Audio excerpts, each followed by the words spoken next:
James sat in his truck, hands gripping the steering wheel as he watched the old bus pull into the small-town station. His heart was beating faster than usual, and he couldn't figure out why. After all, this was just a business arrangement. Nothing more, nothing less. At 35, James had his life exactly how he wanted it. His construction company was doing well. His house was quiet and organized, and he didn't have to deal with any drama. 3 years ago, his world had fallen apart when his wife cheated on him and left. The divorce had nearly destroyed him, and he'd promised himself he would never go through that kind of pain again. That's why he'd gone to Mrs. Henderson, the town's matchmaker. He'd been very clear about what he wanted. No beautiful women who would turn heads and cause problems. No dramatic types who would upset his peaceful life. Just someone simple and quiet who needed a stable home, and he needed a wife to help around the house and maybe give him some company. Mrs. Henderson had smiled when he explained his requirements. She told him about a woman from California who was looking for a fresh start. A former teacher who had fallen on hard times. Perfect, James had thought. Teachers were usually sensible people. The bus door opened with a loud hiss and passengers started getting off. James watched each person, trying to spot his future wife. An elderly man with a cane. A mother with 2 young children. A businessman in a wrinkled suit. Then she appeared. James felt like someone had punched him in the stomach. The woman stepping down from the bus was nothing like what he had expected. She was stunning. Her long dark hair moved gently in the afternoon breeze, and even from across the parking lot, he could see that she was beautiful in a way that made people stop and stare. This couldn't be right. This couldn't be the plain, simple woman Mrs. Henderson had described. James watched as she looked around the station, clearly searching for someone. She was wearing a simple blue dress, but somehow she made it look elegant. Everything about her was graceful, from the way she walked to how she held her head high. James sat frozen in his truck. Part of him wanted to drive away and pretend this had never happened. This was exactly what he didn't want. Beautiful women brought trouble. They attracted attention from other men. They had options. They left, but it was too late. She had spotted his truck with the sign that read "Welcome" taped to the windshield. She was walking toward him now, pulling a small suitcase behind her. James forced himself to get out of the truck. Up close, she was even more beautiful than he'd first thought. Her eyes were a warm brown color, and when she smiled at him, he felt something stir inside him that he'd thought was dead. "You must be James," she said, extending her hand. Her voice was soft but confident. "I'm Isabella." James shook her hand, noticing how small and warm it felt in his. "Yeah, that's me. Welcome to Riverside." Isabella looked around the small town with genuine interest. "It's beautiful here. So different from Los Angeles." James threw her suitcase in the back of his truck, his mind racing. What was he supposed to do now? He'd prepared for someone completely different. Someone who wouldn't make him feel like his carefully built walls were already starting to crack. As they drove through town, Isabella asked questions about the local businesses and the mountains in the distance. She seemed genuinely interested in everything, not at all like someone who was disappointed with what she'd found. "Mrs. Henderson told me you run a construction company," she said. "Have you lived here your whole life?" "Born and raised," James replied, keeping his eyes on the road. "Took over the business when my dad passed 5 years ago." "I'm sorry for your loss," Isabella said quietly. "He must have been proud of what you've built." James glanced at her, surprised by the genuine sympathy in her voice. Most people just moved on quickly when he mentioned his father's death. When they reached his house, James watched Isabella's face as she took in the 2-story farmhouse with its wide front porch and the mountains rising behind it. His property sat on 50 acres of land with pastures and a small barn. "This is incredible," she breathed. "You must love living here." James had expected her to look disappointed. City women usually found his rural lifestyle boring, but Isabella seemed genuinely impressed. He showed her to the guest room upstairs, explaining that they would take things slowly and get to know each other before making any permanent decisions. Isabella nodded, seeming relieved by his practical approach. "I should probably explain something," Isabella said as James set her suitcase down.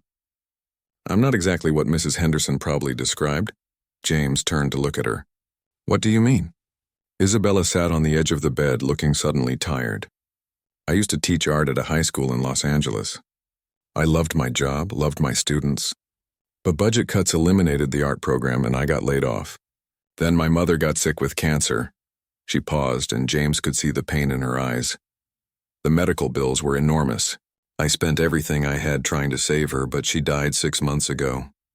I lost my apartment, and I was basically homeless when Mrs. Henderson contacted me through a church group that helps people in difficult situations.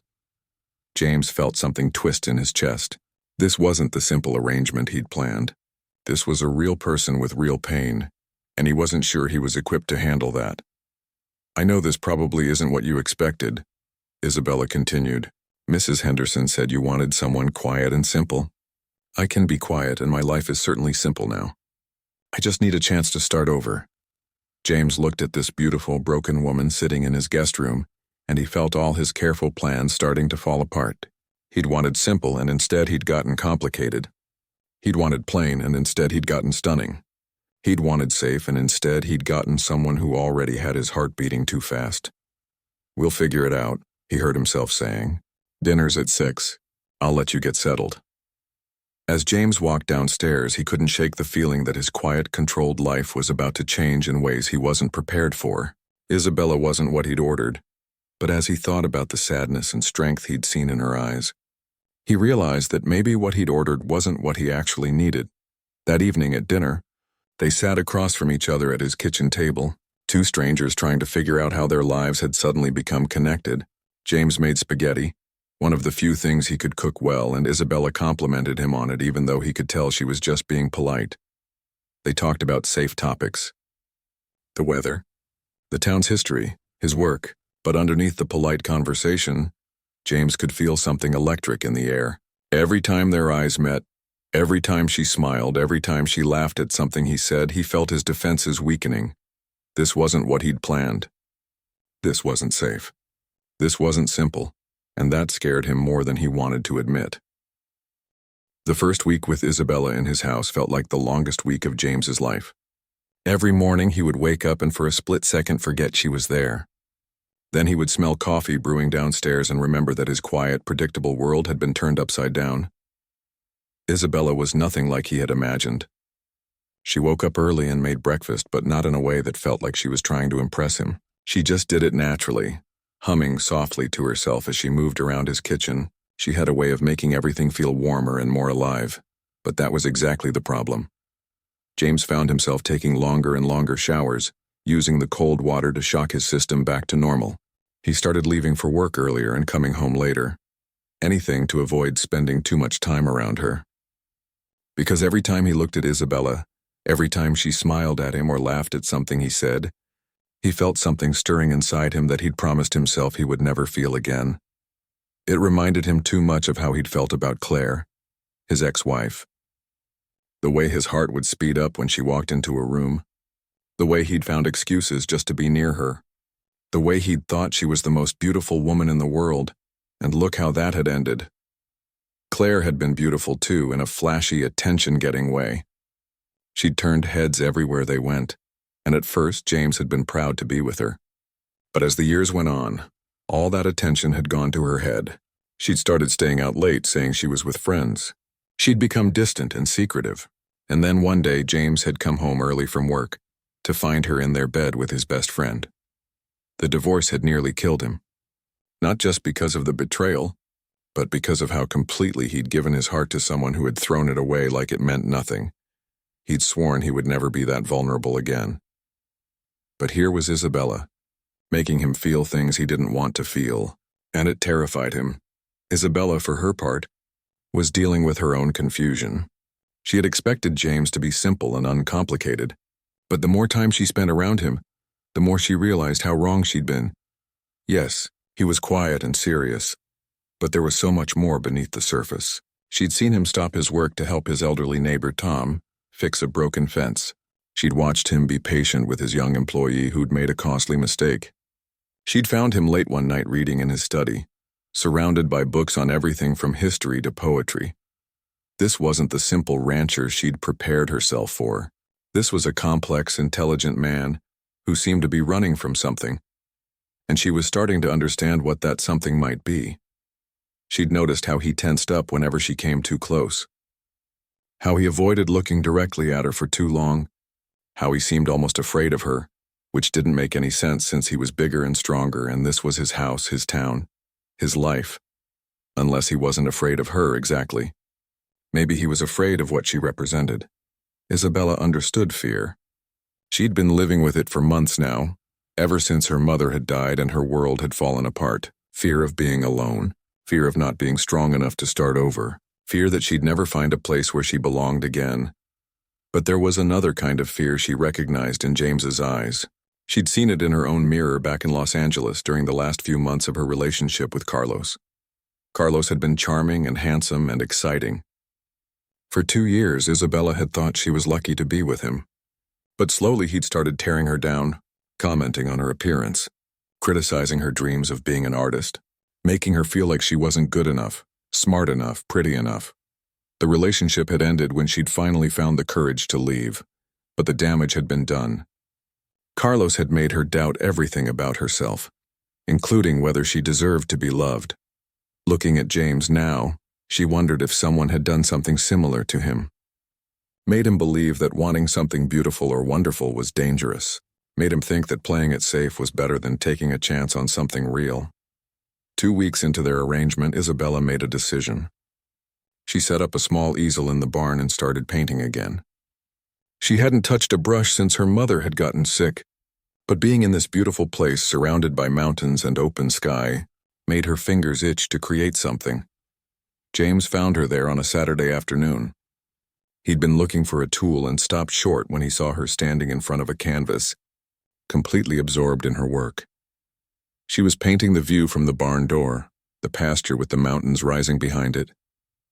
But she'd captured something in the light and colors that made it look almost magical, like a place where anything was possible. "I'm sorry," Isabella said when she noticed him standing there. "I should have asked before setting up in here. I can move my things."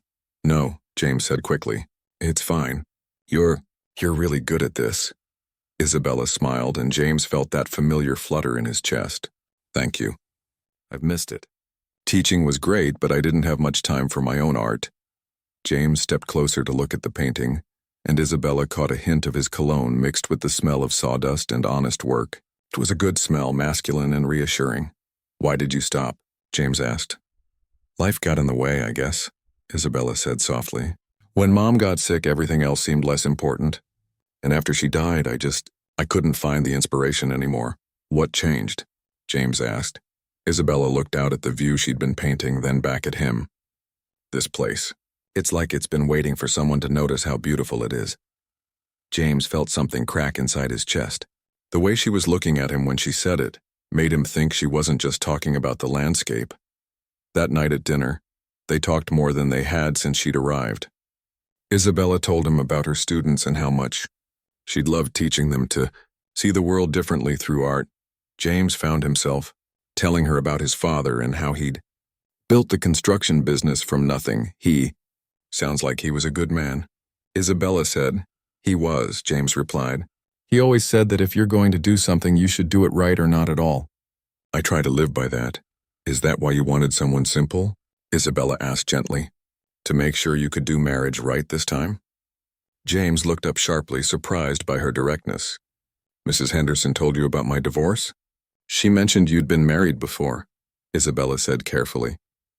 "I just got the impression it didn't end well." James was quiet for a long moment. "It didn't. I thought I knew what I was doing, but I was wrong about everything." "What happened?" James hesitated. He'd never talked about Claire to anyone, not really. But something about the way Isabella was looking at him, without judgment or pity, made him want to be honest. "She was beautiful," he said finally, "really beautiful. And I was so proud to be with her that I ignored all the signs that she wasn't as committed as I was. I gave her everything I had and it wasn't enough." "I'm sorry," Isabella said quietly. "It's not your fault," James said. "I just learned from it. I learned that wanting something too much makes you stupid. Makes you vulnerable." Isabella nodded slowly.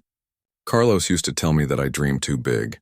That I should be grateful for what I had instead of always wanting more." James looked at her. "Who's Carlos?" "My ex-boyfriend. He had a way of making me feel like I was asking for too much just by existing." They sat in silence for a moment, both lost in their own painful memories. Maybe that's why we're both here, Isabella said finally. Two people who learned to want less because wanting more hurt too much. James met her eyes across the table, and for a moment he felt like she could see right through him, see all the fear and longing and confusion he'd been trying to hide. Maybe, he said quietly. But even as he said it, James was starting to wonder if learning to want less had been the right lesson after all, because sitting here with Isabella, watching the candlelight flicker across her face as she talked about her dreams and her fears, he was starting to want things again, and that scared him more than anything else in the world. Everything changed on a Thursday morning in October when the worst storm in 20 years hit Riverside. James woke up to the sound of wind howling around the house and rain hammering against the windows. By the time he got dressed and made it downstairs, Isabella was already in the kitchen looking worried. "The power's been out for an hour," she said. "And listen to that wind." James grabbed his phone and saw 3 missed calls from his foreman. Pete, when he called back, the news was bad. "Boss, we got big problems," Pete said, his voice barely audible over the storm. "That new roof we were putting on the Miller house? The wind caught it and tore half of it clean off, and a tree came down on the equipment trailer, smashed it pretty good. Anyone hurt?"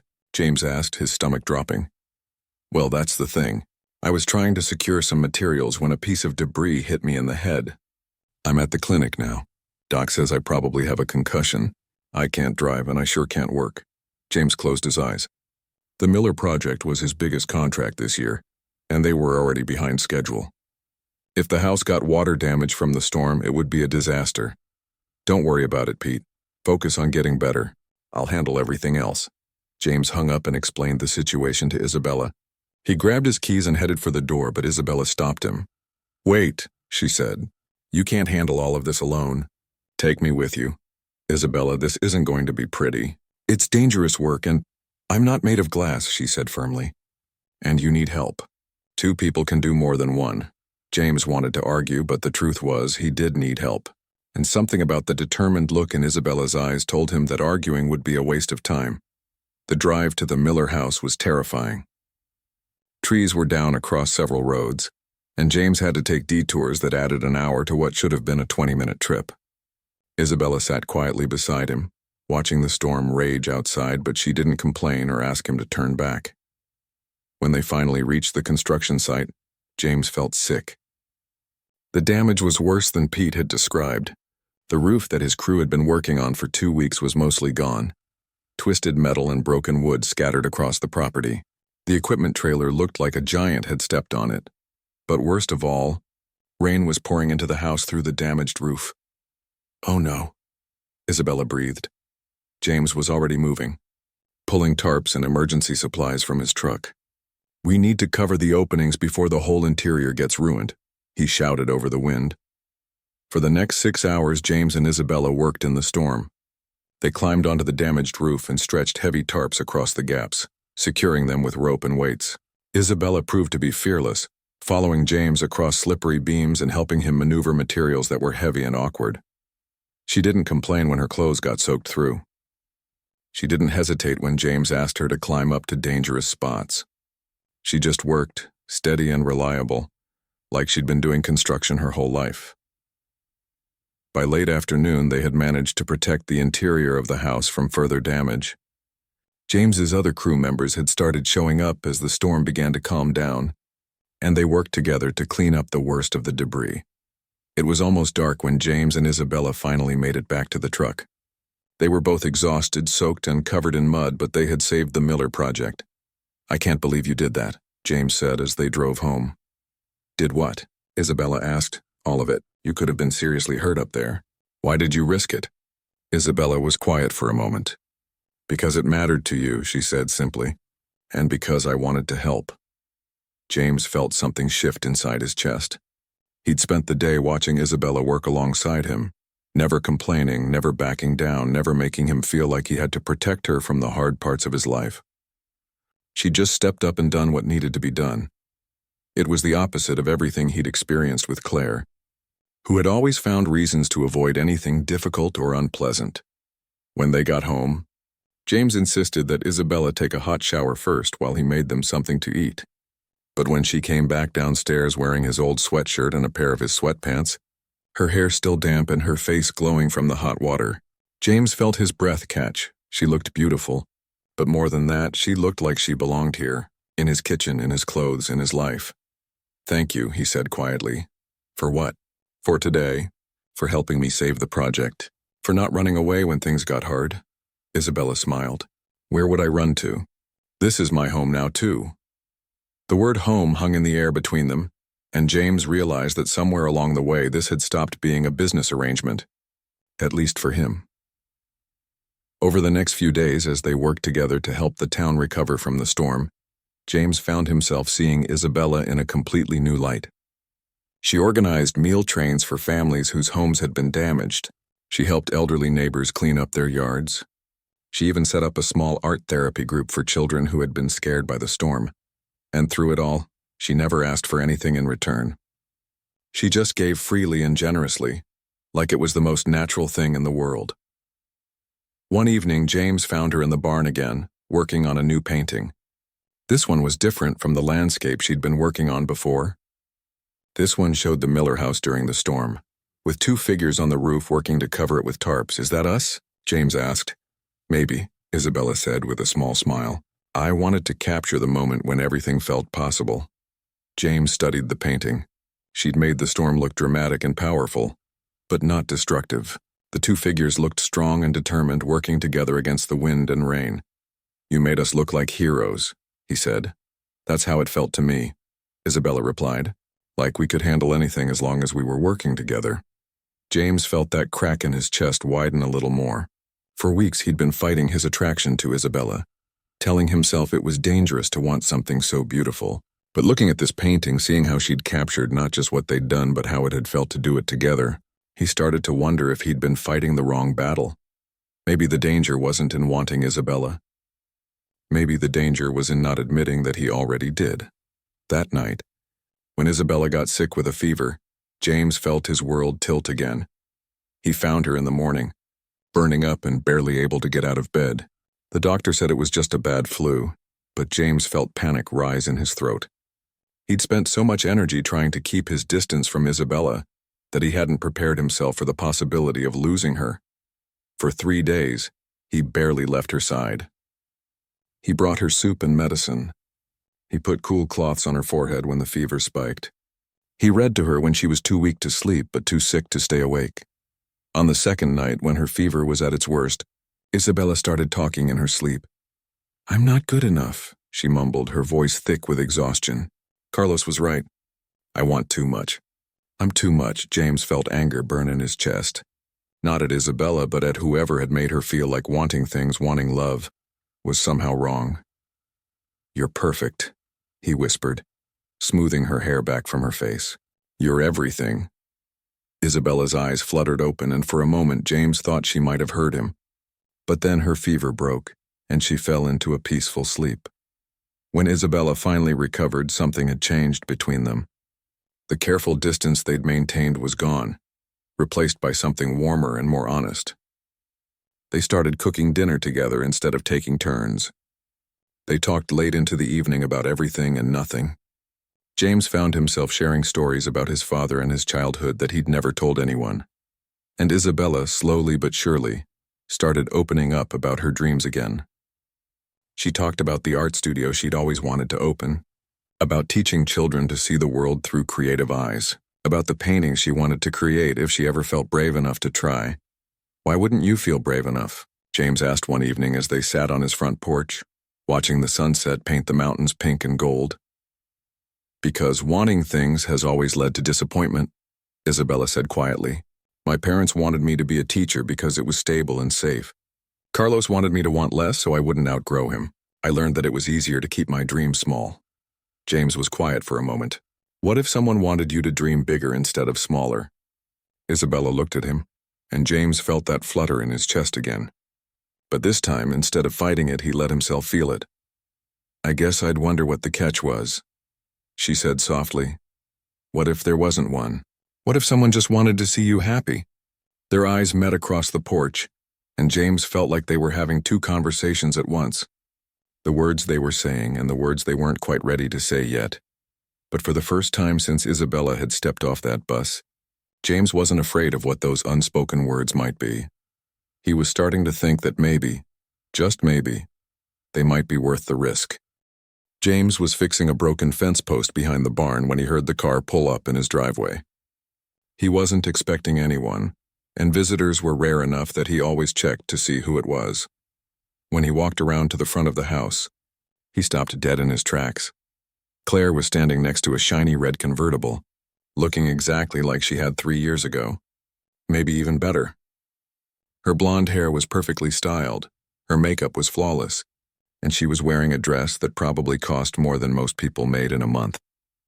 She turned when she heard his footsteps, and that familiar smile spread across her face. The same smile that had once made his heart race but now just made his stomach clench with old pain. "Hello, James," she said in that sweet voice he remembered too well. "You look good. Really good." James felt like he was moving through water. "Claire, what are you doing here?" "I was in the area visiting friends," she said, which James knew was a lie because Claire didn't have friends in this part of the state. "I thought I'd stop by and see how you were doing." "I'm fine," James said carefully. "How did you even know I still lived here?" Claire laughed, a sound that used to make him smile but now set his teeth on edge. "Oh, James, this is a small town. People talk. I heard you were doing well with the business." Before James could respond, the front door opened and Isabella stepped out onto the porch. She was wearing jeans and one of James's old work shirts, her hair pulled back in a messy ponytail, and she had paint on her hands from working on a new canvas. Next to Claire's polished perfection, Isabella looked natural and real. And to James, she looked absolutely beautiful. "Hi," Isabella said with a friendly smile. "I'm Isabella." Claire's eyes went from Isabella to James and back again, and James could practically see the wheels turning in her head. "Oh," Claire said, her voice suddenly cooler. "I see, James, you didn't tell me you were involved with someone." "This is my wife," James heard himself saying, the words coming out before he could stop them. Isabella's eyes widened slightly, but she didn't contradict him. Instead, she walked down from the porch and stood beside him, close enough that their arms brushed. "Wife?" Claire repeated, and James could hear the surprise in her voice. "How wonderful. When did you two get married?" "Recently," James said, not wanting to get into the details of their arrangement. Claire's smile became even more forced. "Well, congratulations. I suppose that means you've moved on from what happened between us." "I moved on a long time ago," James said firmly. "Good," Claire said, but her eyes were calculating. "Because actually, James, that's partly why I'm here. I've been doing a lot of thinking lately, and I realize I made a terrible mistake when I left. I was young and stupid, and I threw away the best thing that ever happened to me." James felt Isabella tense beside him. "Claire, no, let me finish," Claire interrupted. "I know I hurt you badly, and I know I don't deserve forgiveness. But these last 3 years have been hell for me. I've tried to move on, tried to find someone else, but no one compares to you. No one ever will." James couldn't believe what he was hearing. "You're married to Kevin now. I saw the announcement in the paper." Claire waved her hand dismissively. "That didn't work out. It turns out Kevin was just using me to get back at you for winning that big construction contract he wanted. Men can be so petty, can't they?" James felt anger rising in his chest. Not just because of what Claire was saying, but because she was saying it in front of Isabella. "This is not the time or place for this conversation. When would be a good time?" Claire asked, stepping closer. "James, I'm trying to tell you that I want to come home. I want to fix what I broke. I want us to try again." "That's not going to happen," James said firmly. Claire's eyes flicked to Isabella again, and her expression became almost pitying. "Oh, James, I understand what's happening here. You're trying to prove something to yourself, aren't you? Trying to show that you can move on. But honey, we both know this isn't real." "What's that supposed to mean?" Isabella asked quietly. Claire turned to her with a condescending smile. "I mean no offense, dear, but I know James. I know what kind of woman he's attracted to. And while you're very sweet, you're not exactly his type." James felt rage flood through him. "You don't know anything about me anymore, Claire. Don't I?" Claire asked. "James, be honest. Did you choose her because she's beautiful and exciting and makes your heart race? Or did you choose her because she's safe? Because she won't challenge you or threaten you or make you feel like you might lose control?" James opened his mouth to deny it, but the words stuck in his throat. Because wasn't that exactly what he'd done? Hadn't he specifically asked for someone plain and simple because he'd been afraid of wanting someone like Claire again? Isabella made a small sound beside him, and when James looked at her, he saw that Claire's words had hit their mark. Isabella's face had gone pale, and there was hurt in her eyes that made James's chest ache. "I should go inside," Isabella said quietly. "Let you two talk." "Isabella, wait." James started, but she was already walking toward the house. "Let her go," Claire said, moving closer to James. "This is between us anyway." "James, I know you still love me. I can see it in your eyes. What you see is old pain," James said coldly. "Not love, is it?" Claire asked. "Because if you really loved her, if this was real, you would have defended her just now. You would have told me that she is your type, that she does make your heart race. But you didn't, did you?" James felt like Claire had punched him in the gut, because she was right. He hadn't defended Isabella. He'd stood there like an idiot while Claire tore her down, and he'd let doubt creep into his mind. "Get off my property," James said quietly. "James, get off my property," James shouted, startling even himself with the force of his anger. Claire stepped back, her eyes wide. "Fine, but think about what I said. You know where to find me when you're ready to stop playing house and have a real relationship again." She got in her car and drove away, leaving James standing in his driveway feeling like his whole world had just been turned upside down. When he went inside, he found Isabella in the kitchen, furiously cleaning dishes that were already clean. "Isabella," he started. "Don't," she said without turning around. "Just don't. She was wrong about everything, was she?" Isabella turned to face him, and James could see tears in her eyes. "Because the way I remember it, you specifically asked for someone plain and simple, someone who wouldn't complicate your life. That was before I knew you. But it's still why you chose me, isn't it?" Isabella's voice was quiet but steady. "You didn't choose me because you loved me or wanted me. You chose me because you thought I was safe." James felt panic rising in his throat. "Isabella, that's not—" "It's exactly that," Isabella interrupted. "And the worst part is I let myself believe that maybe this could be real. I let myself hope that maybe you could care about me the way I've started to care about you." James felt like the ground was shifting beneath his feet. "You care about me?" Isabella laughed, but there was no humor in it. "God, James, I've been falling in love with you for weeks. But I'm not going to be someone's safe choice. I'm not going to be the woman you settled for because you were afraid to want something more." "I didn't settle," James said desperately. "Isabella, you have to believe me." "No, I don't," Isabella said firmly. "Because even if part of you has feelings for me, there's still part of you that's terrified of those feelings. There's still part of you that wishes I was plain and simple like you ordered." James wanted to deny it, but he couldn't, because she was right. Even as he'd fallen for Isabella, even as he'd started to love everything about her, there had always been that small voice in his head whispering that this was dangerous. That wanting someone so beautiful, so amazing, was setting himself up for heartbreak. "She's right about one thing," Isabella continued. "You didn't defend me out there. You didn't tell her that I do make your heart race, that I am your type. You just stood there and let her tear me down." "I was in shock," James said weakly. "You were scared," Isabella corrected. "Scared that she might be right.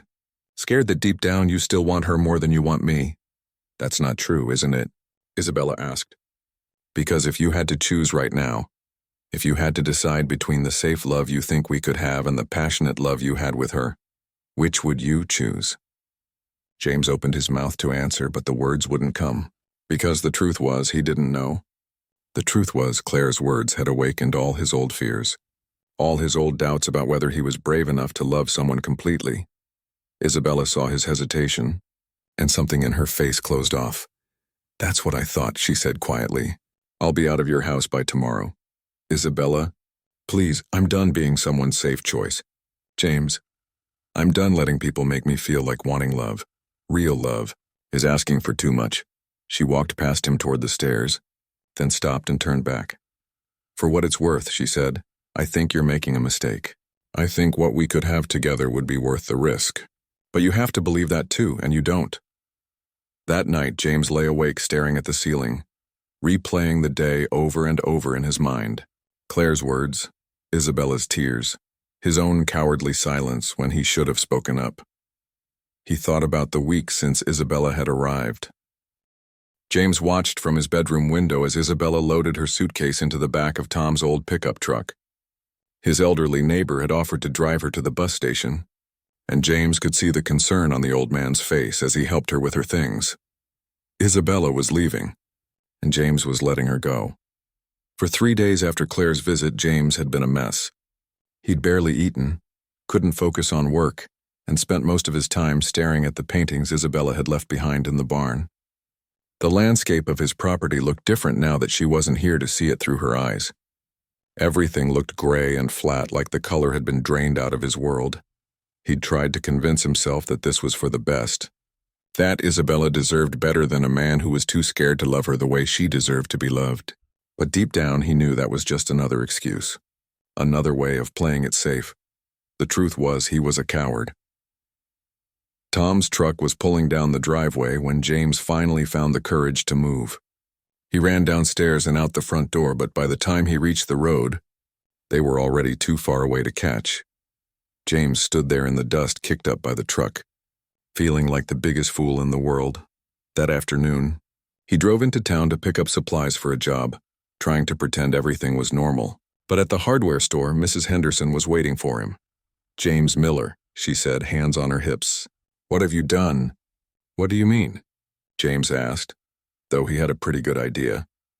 "Isabella stopped by my office this morning to thank me for introducing you two.